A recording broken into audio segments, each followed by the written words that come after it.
এই দূরত্বর চার দেওয়ালে আমরা কেউ ভালো নেই। হৃদয়ের ভেতর জমে থাকা নিঃশব্দ যন্ত্রণার প্রতিদিনই দগ্ধ হয়। চোখে ঘুম আসে না, মনে কেবল একটাই প্রশ্ন, যদি দুজনেই কষ্টে থাকি তবে কেন এত দূরত্বে? চাইলেই তো পারি আমরা সব ভুল বোঝাবুঝি মুছে ফেলতে।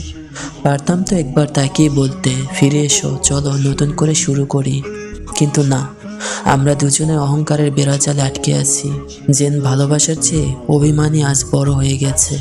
দেওয়ালের ওপারে তুমি, দেওয়ালের এপারে আমি। দুজনেই চোখে একটাই অপেক্ষা, কিন্তু কেউ এগিয়ে যায় না।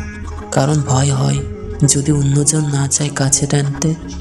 এই দূরত্বের চার দেওয়ালে আমরা একে অপরেরই বন্দী, তবুও ভাঙি না সেই দেওয়াল। কারণ ভালোবাসার নামে আজ আমাদের মাঝে অদ্ভুত এক নীরব যুদ্ধ চলছে। ধন্যবাদ। At those moments,